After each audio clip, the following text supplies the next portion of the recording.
Hello, podcast fam. I am thrilled to share some exciting news. My book, Sow, Grow, Lead, is officially live on Amazon. This book is more than just my story of starting a nonprofit and building a peanut butter factory in Malawi. So trust me, the ups and downs of that journey are worth the read. It's also packed with practical strategies to help nonprofit leaders like you tackle challenges with clarity, courage, and a whole lot of heart. If you've ever wondered how to turn your vision into reality, navigate the inevitable hurdles, and build something meaningful, whether in your organization or in your own life, this book is for you. I'd be so grateful for your support in spreading the word. Grab your copy of Sow, Grow, Lead in the show notes and on Amazon today. Let's keep sowing seeds of impact together.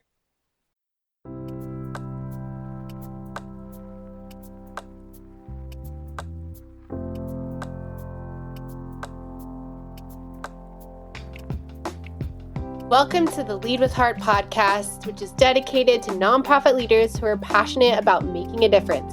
I'm your host, Haley Cooper, and I'm thrilled to have you join us on a journey of growth, inspiration, and transformation. At Lead with Heart, we believe that leading with heart means embracing empathy, compassion, and authenticity in every aspect of our work. It's about putting people first, fostering genuine connections, and creating a positive impact that goes beyond numbers and metrics.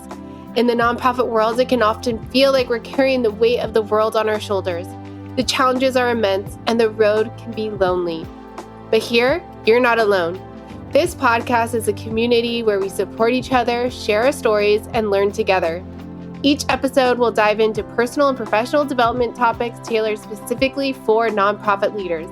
From innovative fundraising strategies and effective team management to self-care practices and leadership insights, we're here to provide you with practical strategies that you can apply to your life and work.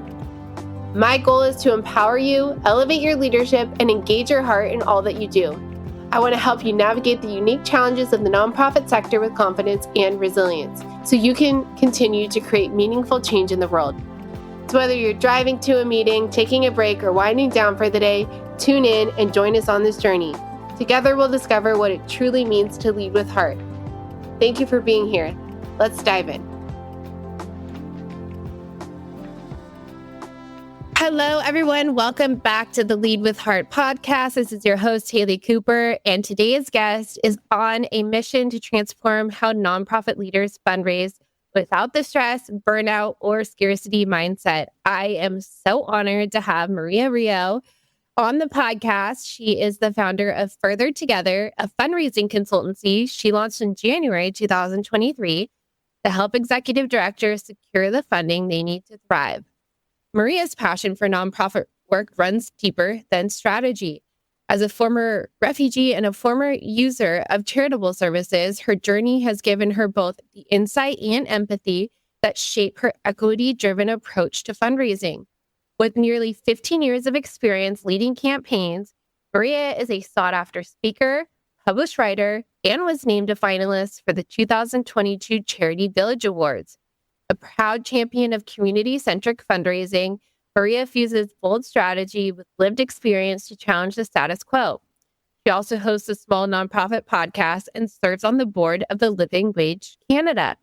Well, Maria, welcome to the show. I'm so excited to dive in with you. Me too. Thanks for having me. Super excited to be here.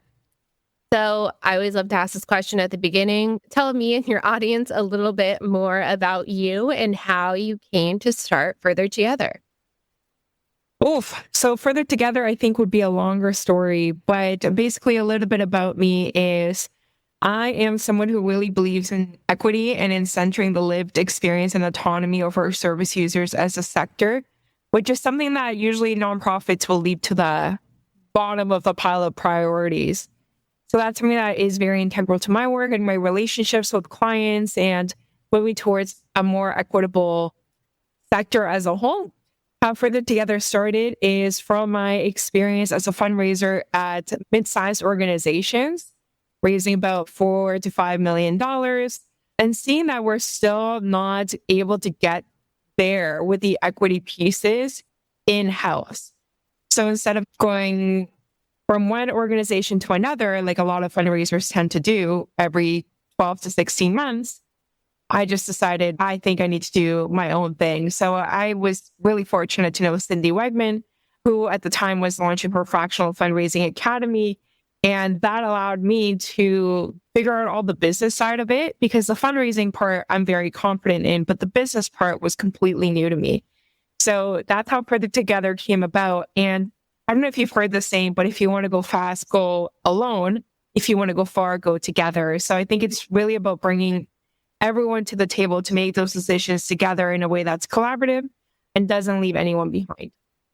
Yes, Cindy has been on the podcast, and her episode on fractional fundraising is actually still the top episode. So go check that out to learn more about her work. But I would love an equitable sector. Like, that is a big, hairy, audacious goal. Just to start at the basics, like, what does an equitable sector look like for you? What is part of this vision? I think something that would make my heart sing would be if we were trying to address some of the root causes as hard as we're trying to address some of the effects of systemic issues. So, for example, instead of only talking about, hey, we gave 3,000 hampers away last year full of really nutritious food, I want to be talking about, why do people have to turn to food banks in the first place? Why are societal issues still so deeply baked into all of our systems? And what is the sector doing to address it? So, for example, in the States, only 3% of organizations actually do advocacy, while 100% are able to do so. And at a time where there's so much like political instability and othering and, the loneliness epidemic as well, like there's so many opportunities for the nonprofit sector to lead, to actually be the first people to say, we want policy change in a really tangible manner, rather than, oh, we put out a statement and that's good enough. Like taking it further, like deputing, getting involved in politics. Something else that I think is really cool is the increase of social enterprise and nonprofits. So not depending on the hand that feeds you, because we're so reluctant to bite the hand that feeds us that it ends up kind of neutering our sector. So I think that just being able to empower yourself and really work in partnership with your community members rather than being the voice for the voiceless is something that would make me very happy one day. I love that. And I had Zoot Velasco early on in my podcast, and he said most of the organizations that survived the first recession in 2008 had social enterprises, and he's a big anti-fundraiser. Well, he calls himself an anti-fundraiser because he's a huge advocate for social enterprises. And I think a lot of what you said is nonprofits struggle with. And when it comes to advocacy, I've had a few people talk on the podcast about that. Let's start there. What does advocacy look like? What are some of the barriers or mindset blocks that keep nonprofits from speaking up and standing out and taking action? Because yes, we could put out a statement, right? But if we're not going to back it by action, words only mean so much. I think it's the same credit issue as to the other strategy pieces that nonprofits fail to do. So like recruitment, for example, or like board management, or your strategic plan, your fundraising plan. Executive directors tend to have very little time, and they tend to be extremely burnt out, as well as the rest of the nonprofit staff. So we try to do as much as we can, but we end up resorting to or cognitive biases. So one of them is called like an action bias. Like we just do stuff to feel like we're doing stuff. And that's something that the nonprofit sector really leans into, instead of taking time to sit down, close programs for 2 days a year, and bring all your staff to the table to talk about like, where are we going? How can we get there? Are you feeling valued here? Are you feeling like we're treating the community members like partners, or are you feeling like we're being exploitative of who we're trying to serve? So that would be one of my first recommendations, is take a breath, make time for strategy, and make it part of your mission in a way that is tangible. So not just the mission statement, but if you're saying like, we do advocacy, do you actually set one day aside a week to focus on your advocacy related goals? Whether that's petitioning or deputing or mobilizing people to vote. There's a lot of ways that you can do it. One of the ways that I have done it in the past that I thought was really effective and really interesting was we actually surveyed over 200 service users at one point in 3 different languages, English, Spanish, and Portuguese, on the top 20 public policy priorities that we as staff thought would improve their lives. And we asked them, which of these do you think would actually be the most beneficial for you? And they said increase social assistance rates, increase transit, and free or OHIP paid dental care. So dental care paid by our province here.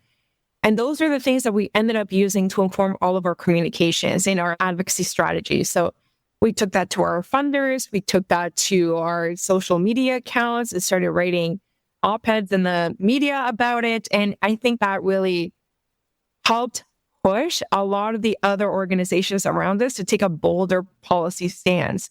So instead of just talking about food access as a very sanitized, palatable thing that speaks to right and left-leaning people, no, we're talking about why are people who are disabled expected to survive on this little amount of money? Like, why are we okay with that as a society, treating people as if they are expendable or criminalizing being poor?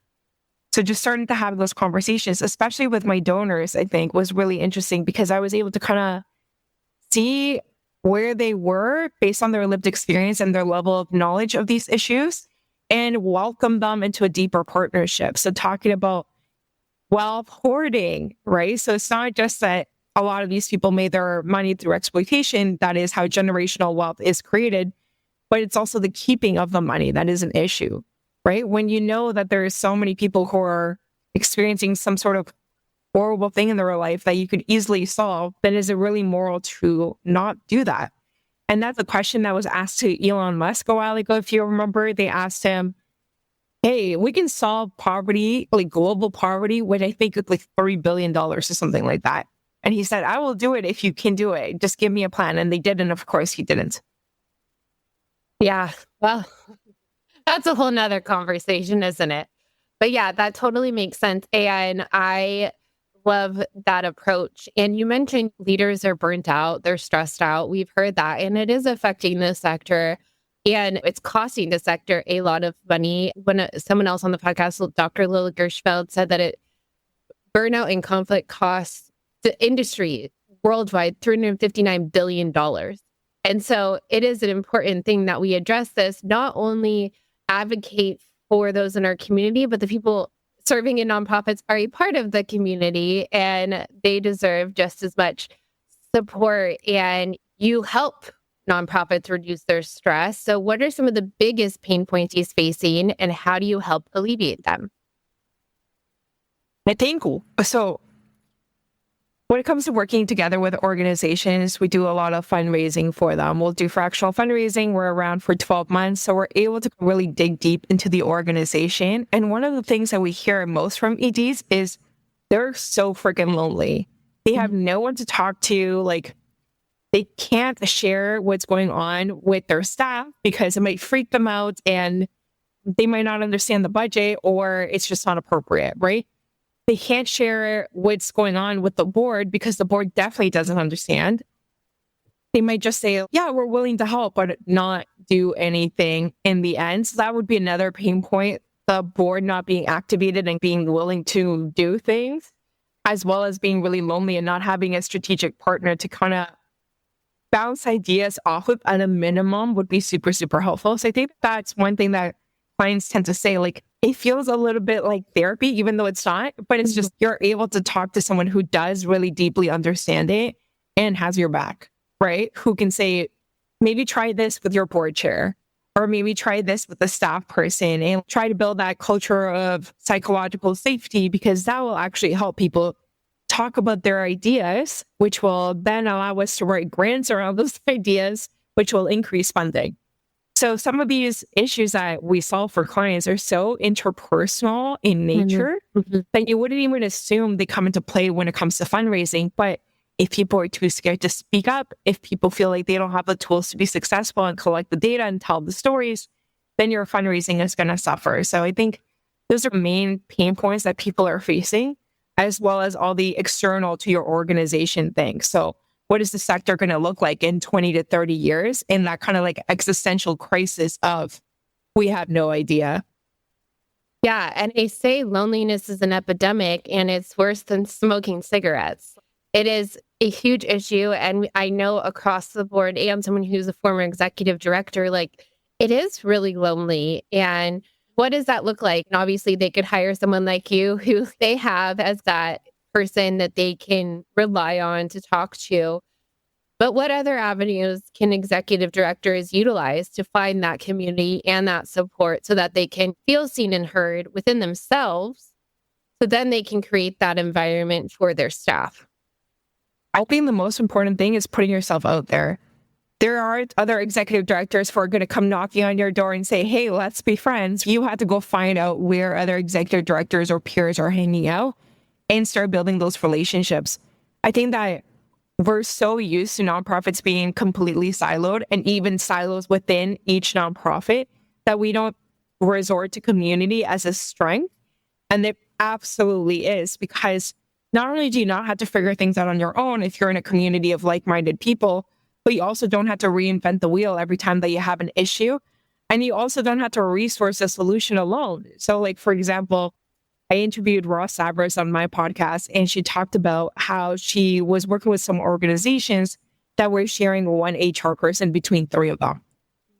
So there's a lot of opportunity to collaborate and to be reimagining what the sector will look like and working towards that actively. So not just passively being a standby in what's happening to the nonprofit sector, but coming together with other people to actually create what that could look like. I think is a really big opportunity for a lot of executive directors to build community online or offline that a lot of them are missing because they're tired and they're hoping for someone to come and talk to them. But that's just not going to happen. You're going to have to put yourself out there. An easy way to do that is through LinkedIn, but also on Facebook. I know that there's like executive director or happy hour groups that you can join. Even commiserating can be so healing because like you feel seen, you feel heard. And that can remove a little bit of a weight off your shoulders. And there's people who have gone through exactly what you've gone through in the past. So, for example, if you're thinking, how the hell do I ask my board for a sabbatical? That's already out there, right? So you can start having these conversations with people who have posted about it in the past. Even like Reddit, like you can find people who have gone through what you've gone through and start building that relationship. Yeah, that's such a good idea. And yeah, I was a part of some of those Facebook groups, and they make you feel less alone. And I think sometimes like you have to give yourself permission to go first. If you sometimes like I've been able to share, like I just did this morning, like shared something and I was like, oh, I think I shared too much. And the other person was like, oh, I experienced that too. Right. And then it was like we had a conversation and it wasn't like, oh, I'm alone or I'm weird or like crazy over here. It's like, these people have these thoughts too, or these challenges. And sometimes you just have to be courageous enough to go first. And you mentioned, I think one of the things like that runs rampant, and I wrote an email about this the other day about fillers. So we tend to fill our days with things that we think are moving us towards the needle or moving us to change systemically or within our community. But it's just checking off a to-do list to show our board members or our board chair or our leader that we're doing something, right? But it's not actually moving the needle forward. And at the end of the day, we're like, 10 p.m., I'm exhausted and I have to do this all over again. And I don't know what the hell I did today. So how can nonprofit executives like really get focused and prioritize to become more efficient without, just feeling like they're filling their day to fill their day?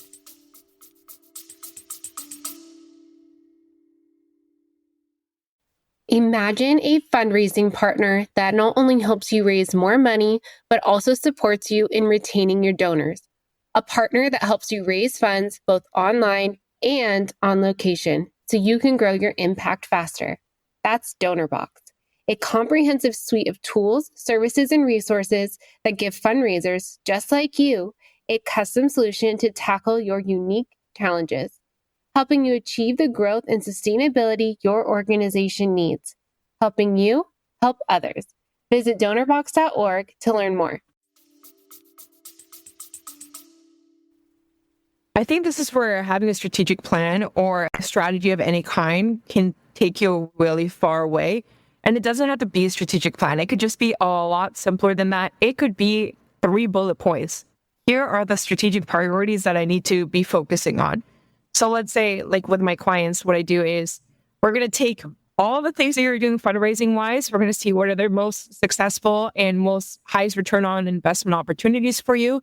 And we're going to focus on 2 of them. So we're not doing planned giving and events and corporate and individual and peer-to-peer. We're doing 2 of them and we're going to crush that, right? Because once you start working on multiple portfolios, for example, you start meeting different kinds of funnels for each one and different kinds of systems for each one, and more than just one brain, more than one person. So you need to focus on your zone of genius and address any weaknesses that you have, right? So if you know that you're really bad at managing people, maybe that's a top priority for you because it's a big part of an executive director's role, right? So that's your focus for the year. Maybe your one focus for yourself, professional development. But when it comes to your organizational focus, maybe you know that we usually have a really difficult time doing the budgeting because we don't know what a good budget increase is. So if we put 40%, is that right? If we put 5%, is that wrong? Are we leaving money on the table? So maybe that's your second goal. Ensure that financial literacy across the organization increases. And that could be like getting someone on your board member who is a CPA, getting someone on your development team to come up with projections and work with your board to come up with that final budget, increasing the overall staff understanding of where the money comes from and how it's spent by having an all staff meeting. So there's ways that these overarching goals will feed into the rest of your year, right? Now that you have your bullet points or huge strategic plan, this is a decision-making tool. So if an opportunity comes up and someone says, well, I would actually love for you to run a gala, you can look at your 3 bullets and say, well, that's not the strategic priority. So that's a no for right now. Maybe once we're done following through on this strategic priority, we can look at the next one, but that's not my highest return on investment opportunity right now. So with my clients, like we're focusing on grants and individual giving for this year. That's it. And if they get an opportunity to throw an event or something like that, or someone's asking them to do that, we look at the plan and we say, that's not in this year's plan. And that's not what we're doing this year. So you use it as a decision-making tool rather than just something that sits on the shelf or you look at every quarter. I would encourage that you look at your strategy once a week. Yeah, even the budget needs to be a regular conversation. I've been a part of nonprofits that look at the budget when it's time for budget season, and then they don't even include the development team. And they're like, we're going to increase your budget by 20%. And you're like, well, that's not realistic. And you're not supporting me in like getting this. And also you didn't actually know how that budget was raised. And so I think it's important to have that development person at the team and review it regularly and include the right people in those conversations so that you know where you're going and know what needs to be adjusted, if anything needs to be adjusted, because like no one thought 2025 was going to start this way. Maybe some people predicted it, but it's been an uproar. And so it has to continually change. But having that awareness and having the right people be aware. And I also love that you said financial literacy, because even program managers are allotted a budget and they don't understand how they're supposed to spend their budget or what's in their budget. Or they go to the fundraiser and they're like, we need $10,000 yesterday because we need X, Y, and Z. And that's not how this works. And is that in your budget? And so having that financial literacy across the organization is so important. So people know where the money comes from and how it's being spent. I don't know. Whatever that word is. And you definitely see the like long-term ripple effects of focusing on a strategy. So if it's like financial literacy across your organization, I've worked at organizations where program staff would turn to me and say, yeah, but that's grant money. Like, we're not fundraising that. And I'm like, how do you think we get grant money? Like, we actually do have to build relationships and rate it and get the data, all that stuff. It's exactly fundraising. And they just, since they don't understand our job, like this really helps to reduce the silos, which is something that a lot of EDs complain about. So if you focus on 1 or 2 goals, it will take you so far. And also, I think the power of no is so important. Whenever I've interviewed, people have always asked me, Haley, how do you feel comfortable saying no to a board member?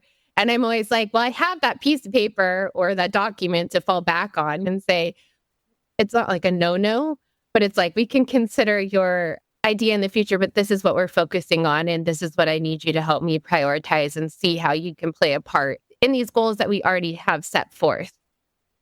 It also helps make sure that you're rowing in the same direction. Yeah. Like if they know what your strategy is, or if you co-created it, right? Everyone knows what the goals are and they can see how their role contributes to the overall organizational success.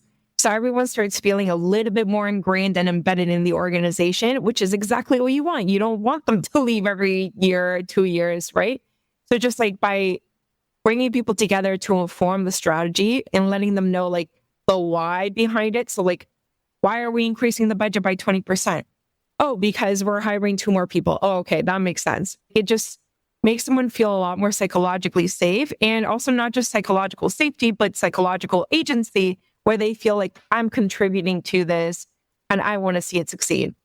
That's why like asking donors to become your partner rather than a funder can also be such a special experience, because they're not getting that from many other organizations. They're being treated very transactionally. So if you give them an opportunity to share their thoughts around inheriting a DAF, that is something that will speak really uniquely to the rest of your community, and that will just help deepen their engagement. Yeah, I love that. And this is a perfect segue because you are a strong advocate for community-centric fundraising. And for listeners who may be new to this concept, can you explain what it is and how it looks different in practice from traditional donor-centric fundraising models?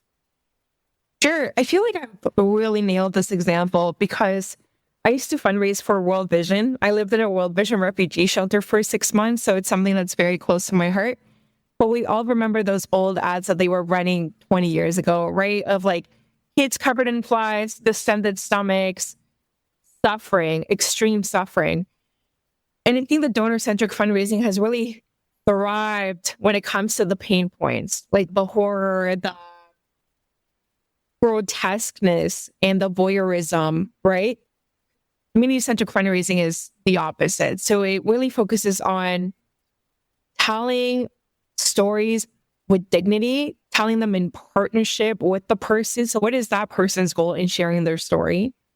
And making sure that we're not setting them up to be exploited. So not telling their story, crying in front of a donor. So that's basically an example. But community-centric fundraising is a model that is grounded on social justice. That is the main goal. So instead of fundraising's main goal being raising money, it is changing the system. That being said, I've been a community-centric fundraiser for a long time, and I definitely believe that community-centric fundraising actually helps you raise more money because you are building deeper partnerships with your donors, and everyone wants to feel that sense of community, right? Not only that, you're educating them on the issues. So instead of just saying, oh, you feed people, as my kind of example throughout, which is a very palatable issue, you're talking about the systemic barriers and letting them understand more. Then what I usually like to do is provide additional resources for them to go look up. So I've sent donors to CCF's website, Community-Centric Fundraising, their hub, so they can read other articles by fundraisers and how they've experienced the sector. I've invited them to sign on to petitions with us and to write for our blog so we can send it to the rest of our community. It's about building partnership rather than just getting the gift.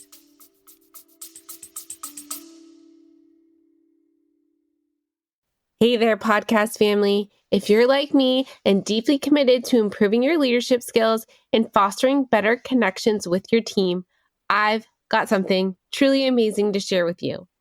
I'm proud to introduce the EMC Masterclass, something I talk about often as a certified trainer. It's an incredible program developed by the renowned Dr. Lola Gershfeld, an organizational psychologist and corporate emotional connection expert. You might remember her from a podcast episode where she shared invaluable insights into the world of emotional connection. Dr. Gershfeld's EMC Leaders courses are designed for anyone working with people, whether you're a manager, supervisor, team leader, educator, coach, mentor, or a team member.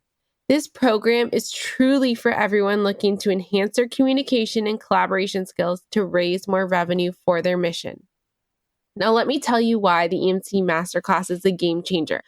Dr. Gershfeld's groundbreaking emotional connection process has been integrated into top universities' curriculum and recognized by international organizations like ICF, HRCI, and SHRM.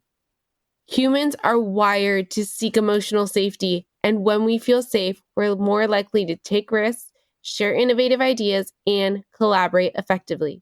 The EMC process is the catalyst for creating that emotional safety within your team. The virtual EMC masterclass consists of 8 modules with 4 hours of expertly recorded material, 13 quizzes to reinforce your learning, and a workbook filled with activities for offline practice and something I still refer to daily. Ready to become an emotional connection master? Dr. Gershfeld is offering an exclusive detail for our podcast listeners. Use the code LEADWITHHEART to enjoy a generous 10% discount on the EMC Masterclass. Head over to emcleaders.com and enroll in the EMC Masterclass today. Yeah, and I know that there are, 10 principles that come with the CCF fundraising model? And can you talk about, we're obviously going to link to it in the show notes. If someone has reviewed this, they obviously agree with the 10 principles. They're like, we want to start having the shift within our organization and the way they fundraise. I know there are some letters on the website that help nonprofit fundraisers be able to communicate about CCF, but can you talk a little bit more about if a listener is, yes, like I want to move towards this model, how did they start to have those conversations within their organization?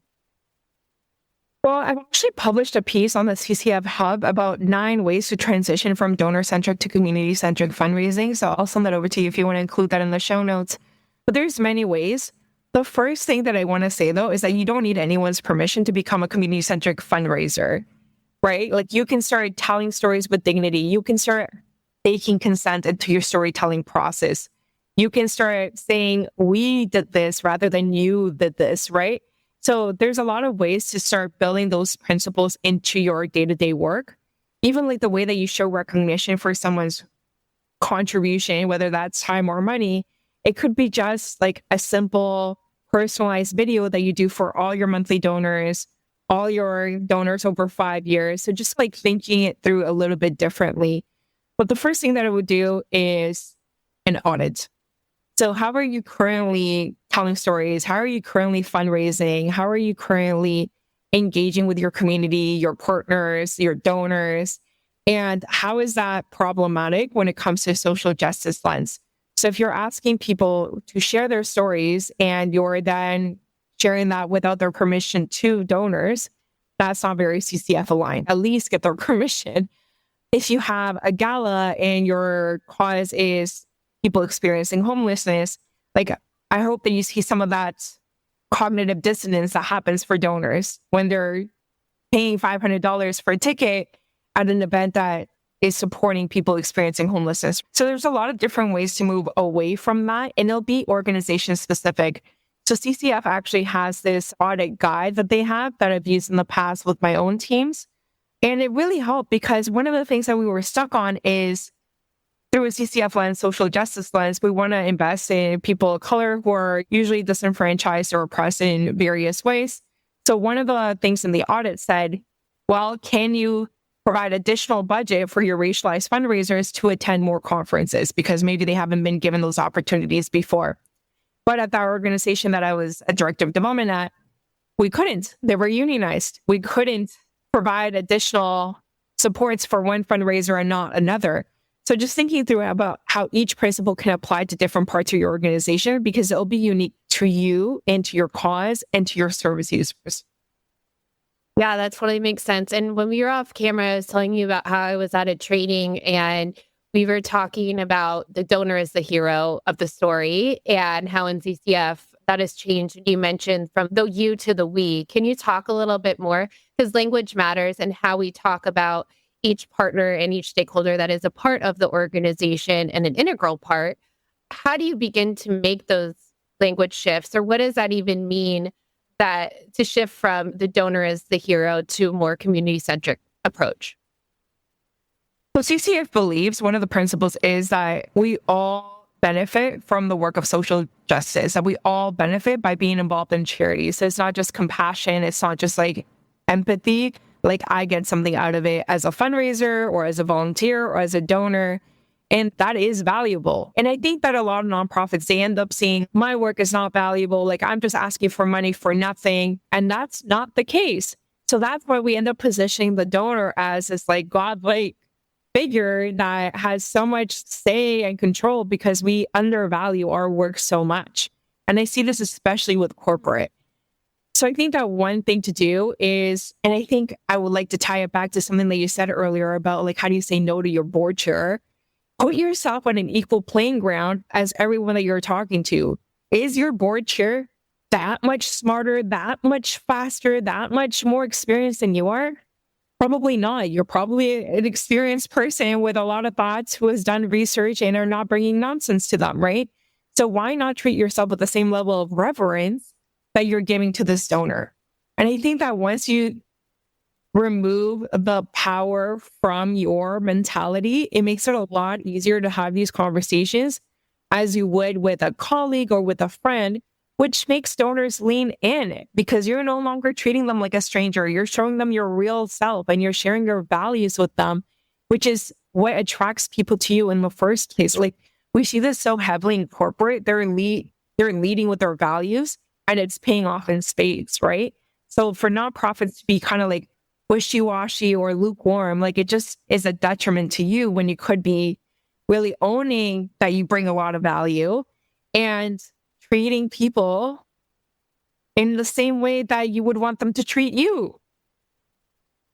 Yeah. And you mentioned earlier this idea of psychological agency and psychological safety. And what you just mentioned about like showing up as your whole self. And I've been in conversations where people feel like, I've done this too, that you have to dress a certain way or present a certain way in front of donors because they have wealth and they're part of this certain community. And there's certain rules around how you show up within these different dynamics. And so how can leaders start to, you said like have confidence to show up as their true authentic selves in front of donors, in front of the community?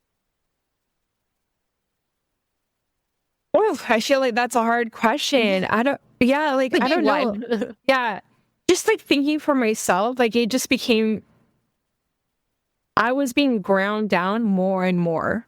I almost had no option but to speak out and say like, I am done. Like I had people ask me to like put on an accent or even put on a hijab, which is insane. Like let's put on a hijab for World Hijab Day and post it on social media. Like so many of these things that were like just so, they were killing my spirit. And I feel like a lot of executive directors and leaders in the sector, like they feel so undervalued in their work. They feel like they're giving 100% and they still don't feel seen and they don't feel like they're contributing as much as they would like to, right? So I think one of the first things is give yourself some grace. You don't have to do everything for everyone. And also learning how to set boundaries, right? So boundaries are for yourself. This is how I expect to be treated. And if I'm not treated this way, then I remove myself from the situation, right? You can continue to have these conversations with people. And I really encourage you to do so because sometimes it is just one conversation that's needed for someone to understand. So like I talked to a donor about tax avoidance, right? And while porting. And she said, oh, I actually just finished doing my taxes and I wish I had this information sooner. So you don't even know if your assumptions of what they're going to say and your fears of what's going to happen are a reality. So you might as well just give it a shot and see what happens, right? And then you'll know that, hey, I had this conversation with my board chair. They continue to be a bully. I've had this conversation multiple times. I've tapped in up here to support like another board member and it didn't work. Then remove yourself from the situation, like set your own boundaries. You know what you're worth. Definitely. And I think those boundaries are so important. And I would say 99% of the time, if you do set those boundaries and you uphold them, people actually respect you for them and they like want to model them after you. And I've had a few people who are like, disregarded my boundaries. But like most of the time, if I am very firm and I uphold my boundaries of how I engage with people or communicate, people respect them and they actually respect you more for having them. I would also love to say that, so setting boundaries is really good if you're not in a position of power. But if you are in a position of power, like an ED, then lead by example, right? If you don't want staff working at 8 p.m. and sending you emails, then you better not be doing that, right? If they shouldn't be working during their vacation, which I hope that we all agree they shouldn't be, you should model those like dignified workplace things that you want to build in your culture, because like psychological safety starts at the top. Definitely. And it's not a email like, review this when you get back from vacation, because that person is going to feel bad and think about that the whole time they're on vacation and being like, do I have to respond to this? Did she really mean that? Or he mean that? Like, just don't send the email or schedule it. You can schedule emails now till when they get back, right? Focus on that sense of urgency, and can you delegate it to someone else, and respecting other people's boundaries. And as we wrap up, I would just love to know, what's one fundraising myth or outdated practice that you wish we could retire for good, and what should we be doing instead? I think events that don't make sense with your cause would be my top thing to remove. So a lot of organizations do galas and golf tournaments, but they have no business doing that. So something that I've seen is organizations, like, for example, if they do camp for kids who have cancer, right? Instead of doing a gala, they do a camp themed experience where like maybe it's an overnight thing and we're raising funds around that. And it just is so much truer to the spirit of the organization. It's something that allows people to participate, whether they're a donor or a service user. So there is no power imbalance there. There is no like groveling and crying. It's just getting to know each other and build community across this like socioeconomic bracket. Yeah, Covenant House does that really well. They do an annual sleep out, and they do it across the country. And yeah, it is that idea of, it's not a traditional gala. It is raising money, but people, it's kind of like a peer-to-peer fundraising campaign where people build their own teams and they sleep out. And I think it's such a good way to transition from events. I know also a lot of nonprofits here in the US like to have pickleball tournaments. And I'm like, does that actually raise money, or is it just fun to get together with your buddies? And like, how much work does that actually take to set up versus how much it makes? You really have to, again, like what you said in the beginning, evaluate what's working well, what's not, get down to those two things that are working, and maybe events don't fit into that. To be fair, like events have the lowest return on investment. So I never usually recommend like starting an event unless you have a pre-established property that you can use. But going back to your Covenant House example, I think there's ways to make that even more community-centric by doing something that would not be hurtful to someone who has experienced homelessness. If someone who has experienced homelessness, well, would they feel comfortable participating in this like sleep outside kind of thing? Maybe not. So like really listening to your community and seeing, is this something that you would want to be participating and feel excited about? If you're hearing a lot of yeses, then you're headed in the right direction. If you're hearing like, maybe, I don't know, or maybe not, then you're headed in the wrong direction. So for me, like I've experienced food insecurity, and I think $500 ticket, $300 ticket would be completely out of pocket for me when I was experiencing food insecurity. But not only that, like if the ticket's donated, I still have to get my hair done, get a dress. I can't afford any of those things. Buy fancy makeup, do my nails, right? Otherwise, I will be completely out of place, or at least I will feel completely out of place with someone who's wearing like a Chanel dress, or who has their hair done in like the most beautiful way and it's been like highlighted all over. So there's like little things that even if we like comp the ticket, it's still not designed with inclusion in mind. And I think every single thing that you do should be designed with inclusion in mind. Yeah, I had this conversation with a friend a few months ago about where you host events as well, and to make them more equitable. And if you're hosting it at a golf club or a nice country club, and that's the first time someone's been to a country club, they're going to be like, how do I act in this environment? And they're not going to necessarily see people that look like them or know how to navigate that. And also organizations who are serving people experiencing substance abuse, and then they're serving alcohol like at events. Like, you have to be mindful about all of these factors that come into play to make them mission-centered? And how do they align with your mission rather than just appeasing the crowd? And I think a lot of the misinformation about our sector is coming from inside the house.